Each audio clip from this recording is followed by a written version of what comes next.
A'udzubillahi minasyaitonirrajim. Bismillahirrahmanirrahim. Assalamualaikum warahmatullahi wabarakatuh.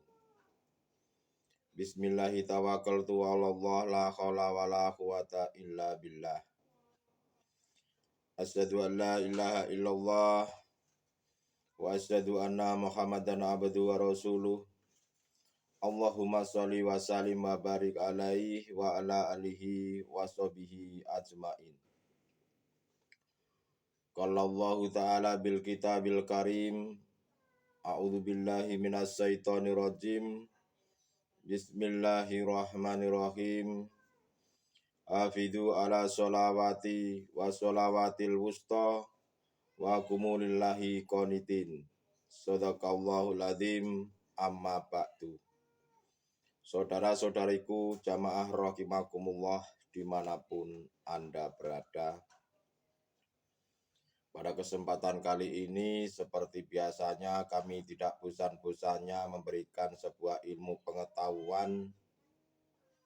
Dan semoga ilmu pengetahuan ini menjadikan sebuah ilmu pengetahuan yang benar-benar bermanfaat.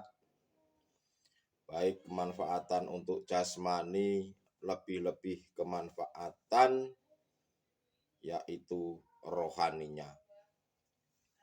Pada kesempatan kali ini kami akan mengangkat sebuah tema dengan judul secara hakikatnya sholat. Hakikatnya sholat itu seperti apa? Dan bagaimana sholat yang dikatakan sholat itu? Terkait rukun Islam yang nomor 2 setelah syahadat, yaitu sholat. Kalau di dalam Islam, sholat yang diajarkan di dalam Al-Quran itu yang bagaimana? Sholat yang bisa mencegah perbuatan keji dan munkar itu seperti apa?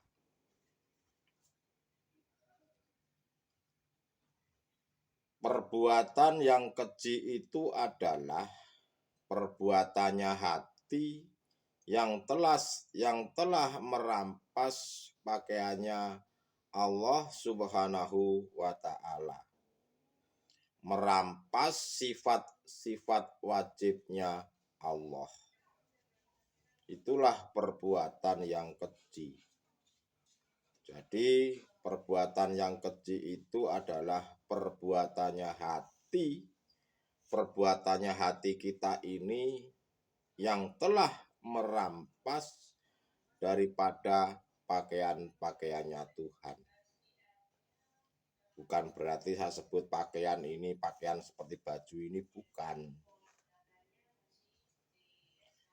Dan perbuatan yang munkar itu perbuatan yang bagaimana? Perbuatan yang munkar itu adalah perbuatannya hati yang tidak bisa keluar daripada syahwatun dunia. Dan hati yang munkar itu adalah hati yang selalu bersenang-senang terhadap kesenangan-kesenangan duniawiyah. Ini ranahnya hati, bukan ranahnya jasad jasmania. Kalau jasad jasmania itu terserah. Panjenengan mau bersenang-senang terhadap dunia, mau jungkir balik, itu terserah. Itu urusannya jasad. Tetapi yang terpenting adalah bagaimana mencegah perbuatan munkar itu. Perbuatannya hati yang tidak bisa keluar dari perkara-perkara syahwatun dunia.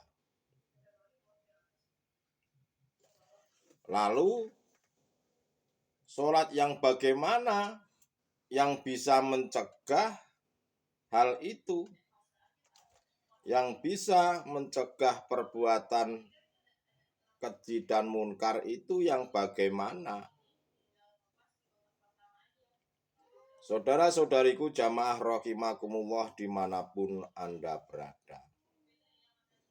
Jika syahadat panjenengan di mata Allah itu belum benar, maka secara otomatis sholat panjenengan juga pasti akan rusak di mata Allah.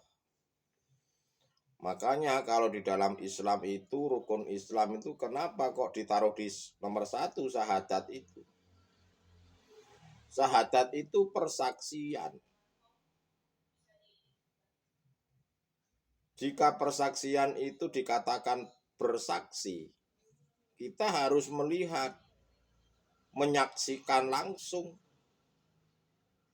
Jika kita tidak bisa melihat dan menyaksikan langsung, tiba-tiba kita bersaksi, itu namanya saksi palsu. Saksi yang tidak benar. Tetapi kebanyakan saudara-saudaraku yang khususnya umat Islam, mereka hanya bersaksi di mulut saja, tidak bisa tembus dan tidak bisa melihat wujudnya Allah. Bagaimana dikatakan bersaksi yang benar, manakala hati panjenengan ingkar terhadap Allah. Itulah saudara-saudaraku perbuatan yang keji. Tapi hal ini tidak disadari kebanyakan saudara-saudara kita, bahwa dianggap membaca syahadat di mulut itu seolah-olah merasa sudah benar. Padahal yang namanya syahadat itu kan persaksian. Jika persaksian hatinya belum benar, belum bisa melihat dan bertemu terhadap Allah, bagaimana kita bersaksi? Itulah saudara-saudaraku pentingnya daripada belajar ilmu hakikat menuju makrifat. Pentingnya belajar ilmu kerohanian ya itu ya seperti itu. Tujuannya apa? Tujuannya bukan untuk urusan duniawi ya, tetapi bagaimana hati ini bisa kembali kepada Tuhan yang sebenar-benarnya. Jika syahadat panjenengan itu di mata Allah belum benar, maka secara otomatis sholat panjenengan itu juga pasti akan rusak dan tidak ada gunanya. Jika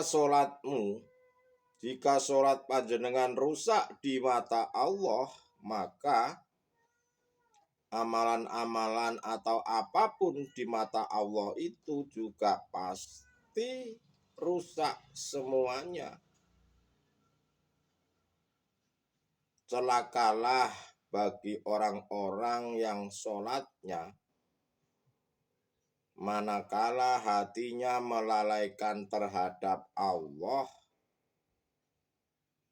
Itu adalah ancaman daripada Allah. Allah sudah mengatakan, celakalah orang-orang yang sholat manakala hatimu melalaikannya. Di dalam firman Allah surat Al-Baqarah ayat 238. Hafidu ala sholawati wa sholawatil wusta wa kumulillahi qonitin. Pada intinya, tegakkanlah, jalankanlah sholat itu dengan khusyuk dan sebenar-benarnya. Kita tidak akan pernah bisa khusyuk,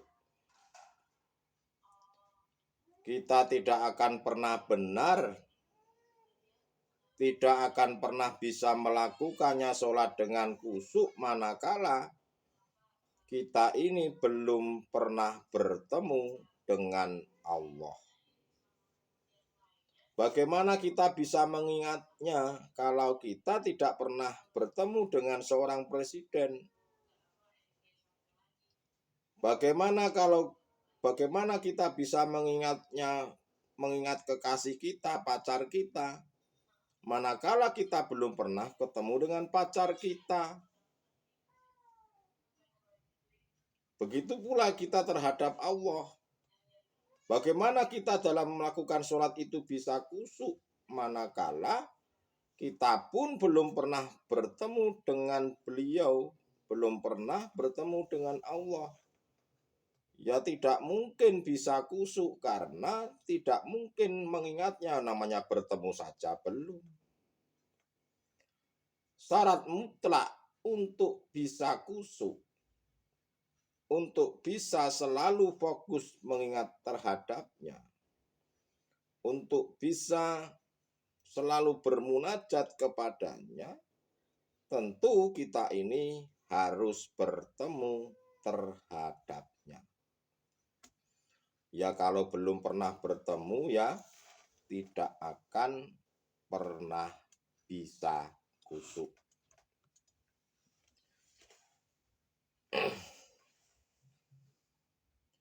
Mau kita ini disebut sebagai tokoh agama,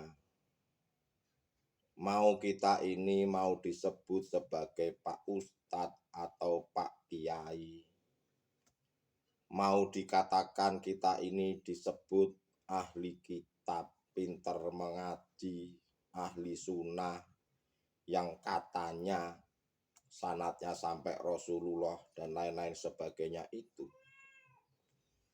Manakala kita belum pernah bertemu kepada Allah, kita tidak akan pernah bisa melakukan sholat itu dengan khusyuk. Karena syaratnya bisa khusyuk, syaratnya menghadap, syaratnya mengingat, ya tentu kita harus tahu siapa yang diingatnya. Tentu kita harus pernah bertemu untuk bisa mengingatnya. Bagaimana mungkin kita bisa mengingat, bertemu saja tidak pernah.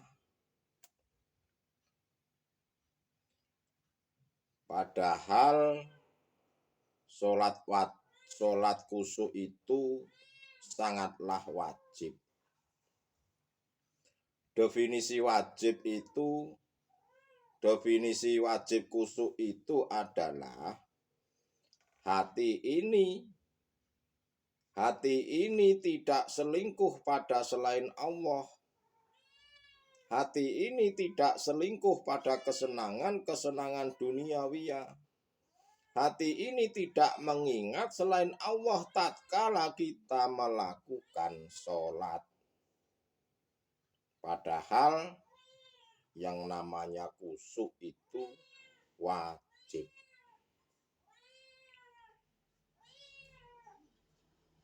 Saudara-saudariku jamaah rahimakumullah dimanapun Anda berada. Mengenai sholat khusyuk, masihkah panjenengan itu hatinya masih mengingat selain Allah? Apakah masih seperti itu atau sudah bersih? Yang bisa menjawab adalah diri panjenengan sendiri. Sholat untuk khusyuk, ya kita harus bertemu siapa yang disembah. Dan syarat mutlak untuk bisa bertemu dengan Allah, yang pertama adalah Anda ini harus berguru sama guru akhirat.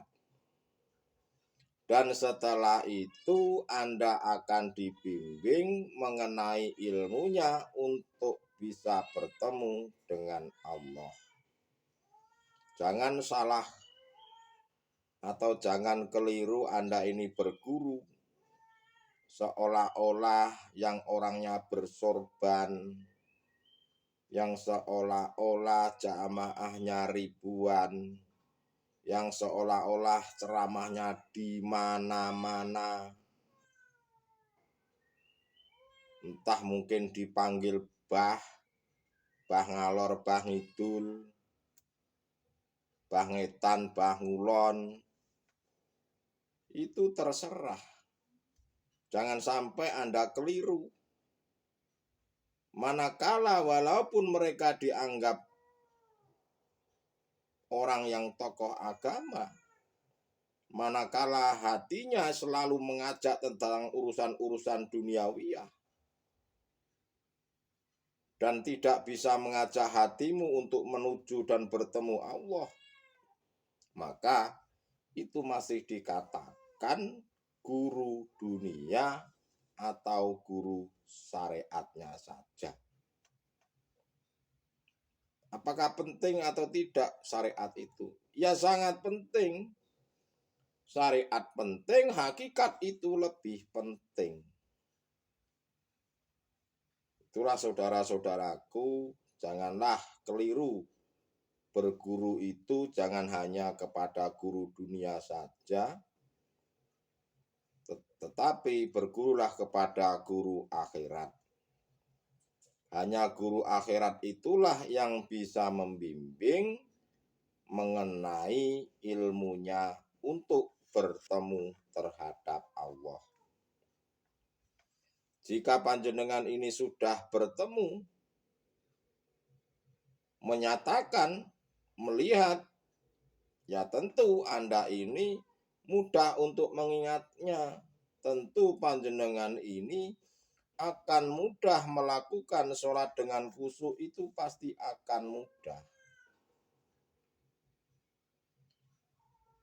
Karena sudah pernah bertemu, kecuali mereka golongan ahli hijab yang belum pernah bertemu terhadap Allah. Karena syarat untuk bisa sholat dengan khusyuk, kita harus bertemu terlebih dahulu.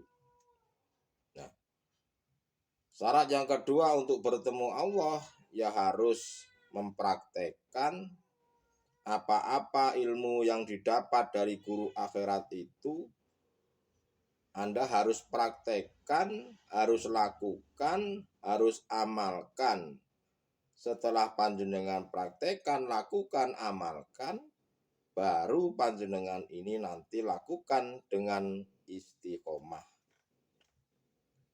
Dan setelah bertemu, Anda sedikit demi sedikit, sholat Anda akan terbangun dan bisa khusyuk terhadap Allah Subhanahu wa ta'ala.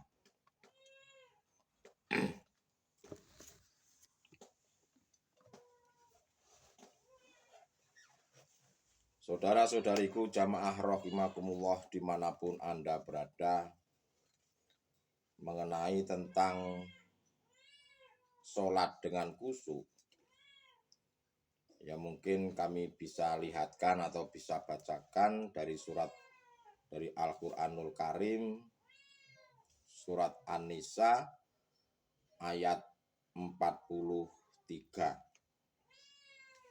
A'udzubillahi minasyaitonirrajim. Bismillahirrahmanirrahim.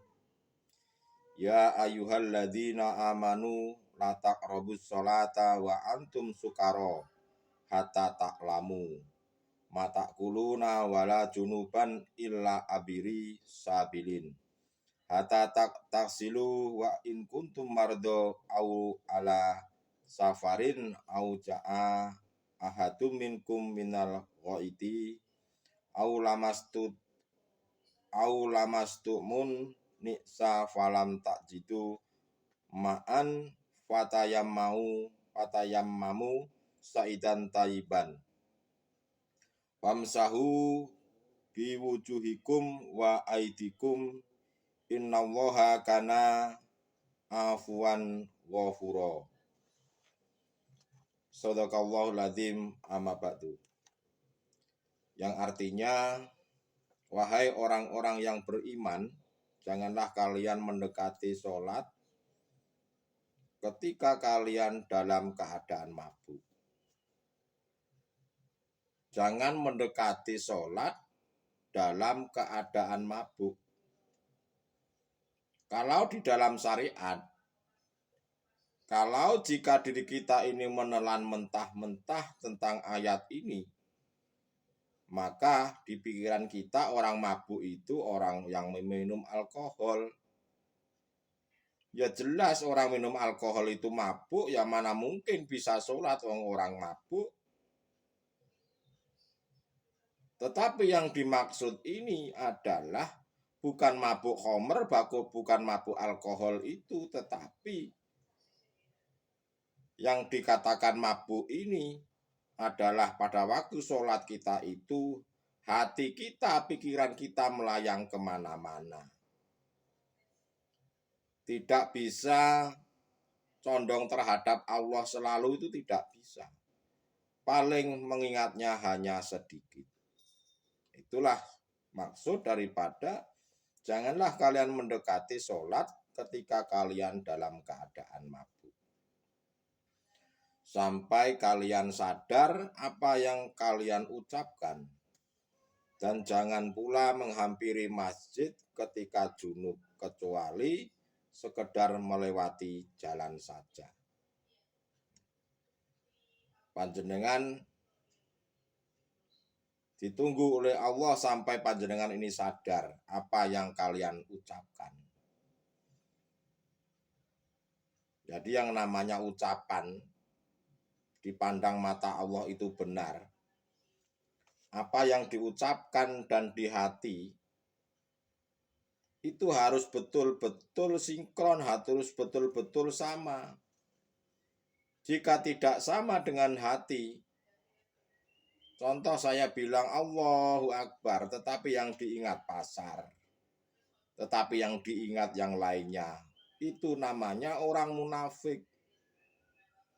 Di mana hal ini panjenengan harus sadar dan menyadari bahwa itu masih keliru.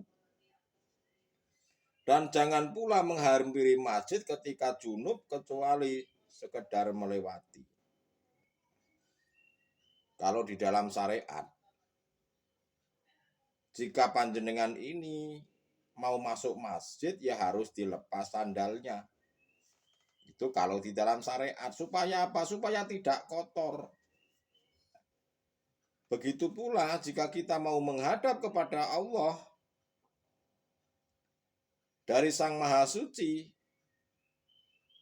ya panjenengan juga harus dalam keadaan suci. Bukan suci kakinya dari kotoran tanah itu, bukan. Tapi sucinya hati, bersihnya hati itu, saudara-saudaraku. Dan itulah yang harus dibersihkan. Sebelum kamu mandi junub, hatta taktasilu.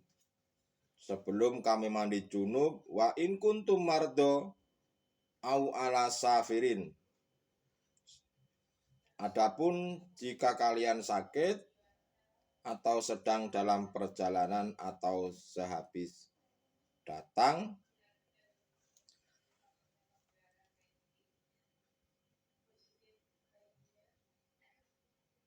jalan seseorang dari kalian dan buang air, atau kalian telah menyentuh perempuan sedangkan kalian tidak mendapat air, maka bertayamumlah kalian dengan debu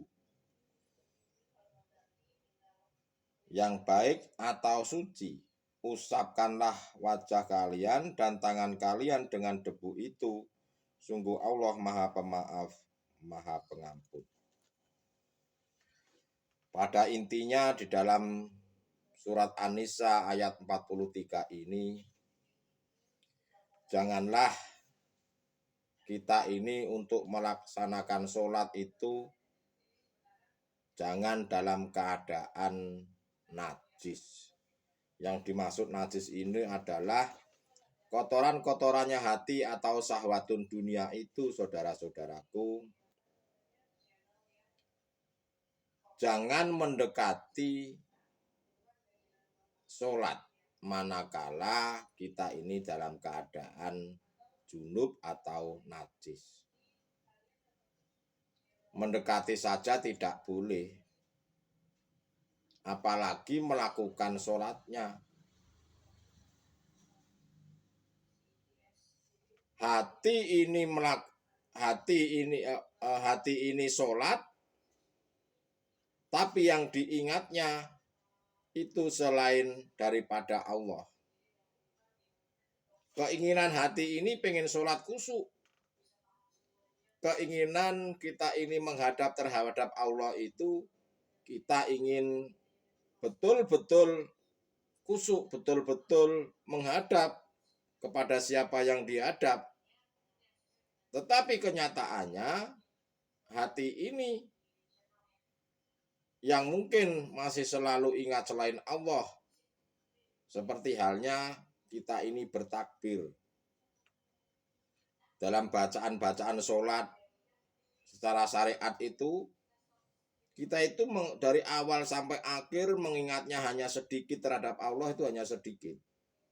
Yang diingatnya itu entah itu barangnya ketinggalan, entah itu lupa naruh dompet, entah itu. Nah itu loh saudara-saudaraku, sholat yang mubadir, sholat yang tidak ada gunanya. Kenapa saya katakan tidak ada gunanya? Ya karena Allah itu sesungguhnya adalah maha suci. Dan memang maha suci. Jika hati panjenengan ini tidak bisa bersuci atau tidak bisa suci, maka tidak mungkin kita ini bisa masuk di dalam kerajaannya Allah, itu tidak mungkin. Seperti halnya bagaimana mungkin kita bisa sholat di dalam masjid secara syariat, sedangkan mau sholat itu kotoran sandalmu itu tidak pernah engkau lepas atau tidak dilepas. Maka pasti marbot masjid itu ngomel-ngomel atau memarahi panjenengan. Apalagi kita menghadap terhadap Allah.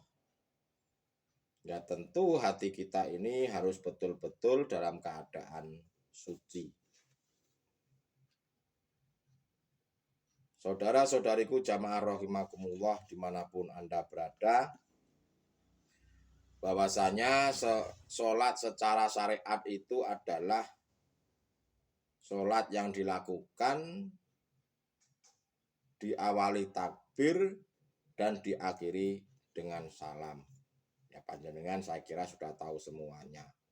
Itu kalau secara syariat.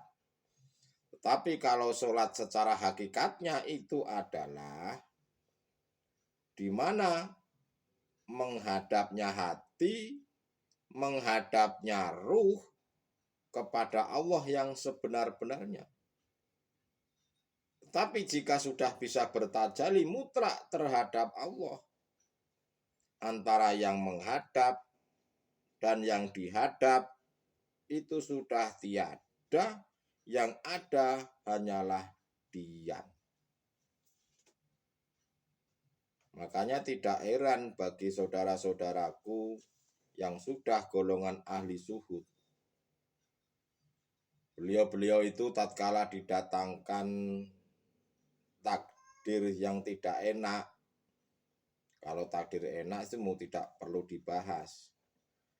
Beliau-beliau itu manakala didatangkan takdir yang tidak enak, beliau itu kebanyakan diam. Tidak pernah mengeluh, tidak berkata-kata lagi. Ya karena sudah mengerti, sudah paham siapa yang mendatangkan takdir yang tidak enak itu. Itulah golongan-golongan saudara-saudara yang sudah di golongan kekasih-kekasih Allah, golongan ahli zuhud. Ahli zuhud itu sholatnya tidak hanya 5 waktu saja. Kalau di makom qawasul khawas, itu mungkin akalnya kan masih disambungkan oleh Allah. Tidak melakukan sholat secara syariatnya saja ahli zuhud itu. Tetapi dilakukan sholat itu setiap keluar masuknya nafas itu digunakan sholat pada Allah. Artinya apa? Hati ahli suhud itu setiap nafasnya, setiap hembusan nafasnya keluar masuk itu disibukkan hatinya untuk selalu berbicara pada Allah. Untuk selalu sholat dalam keadaan apapun dan situasi kondisi apapun. Karena sholat itu bagi ahli suhud tidak hanya diambil dari sisi fisiknya saja, jasmaniah ini saja, tapi dari sisi hatinya juga. Jangan sampai hati ini masuk urusan-urusan duniawiyah. Janganlah sholat ini seperti sholat yang lagi orang olahraga, yang didapat hanya sholat jasmaniah saja, tetapi rohaninya tidak sehat alias berpenyakitan. Itu saudara-saudaraku yang mungkin saat ini duduknya masih tergolong ahli hijab, ya segeralah benahi rohaninya bagi yang mau. Tetapi biasanya ahli hijab itu manakala mendengarkan ajaran-ajaran kerohanian seperti ini, mereka pasti menolaknya. Dianggapnya itu tidak penting dan tidak berguna. Ya, kalau kita kasih tahu seperti ini mereka tidak mau mendengarkan, ya biarkan. Namanya saja yang merasakan nikmat dan tidaknya. Nanti di akhirat itu ya dirinya sendiri. Perlu diketahui saudara-saudaraku, jika kita ini nanti meninggal dunia, manakala kita meninggal dunia itu belum tahu jalannya dan masih buta terhadap Allah, maka pada waktu meninggal dunia itu nanti ruhnya juga lari ke situ. Lari kepada apa yang dicintainya sesuai dengan perilakunya di dunia. Perilakunya hati di dunia, mereka senang dengan harta, mereka lari ke situ.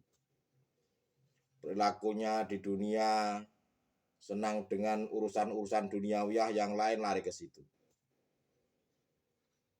Dan arwah seperti itu akan gentayangan sampai kapan? Sampai Allah menghendaki, Allah memberikan rahmatnya. Terserah Allah.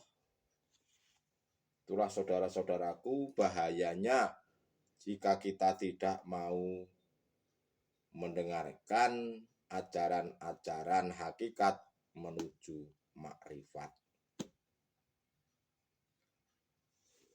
Dari tema di atas tadi, secara hakikatnya sholat itu adalah melakukan perbuatannya hati, perbuatannya ruh, menghadap dan yang dihadap sebetulnya sudah tidak ada lagi.